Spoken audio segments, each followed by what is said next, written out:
Hello mga kasangga! Bagong taon na naman. Bagong goals, bagong biyahe. Bilang isang rider, marami tayong resolution. Mas maraming ride, mas mahabang biyahe, mas solid na memories. Pero this year, may mas malaga akong piniling unahin.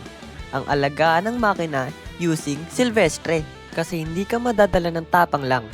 Hindi sapat ang skill kung pabaya ang maintenance. At hindi tatagal ang ride kung pinababayaan ang puso ng motor, ang engine. Dito nagsisimula ang lahat, sa motorcycle oil. Fresh oil means fresh start. Mas malamig ang takbo, mas swabe ang shifting, mas tahimik ang makina. Hindi lang ito basta pagpapalit ng langis. Ito ay respeto sa motor na araw-araw kong sinasakyan.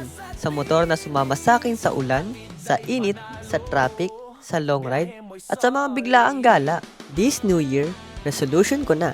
Hindi magtitipid sa tamang oil, hindi magpapalampas ng overdue change oil, hindi ipipilit ang ride kung alam kong kailangan ng pahinga ng makina. Kasi kapag healthy ang engine, mas kampante ang rider.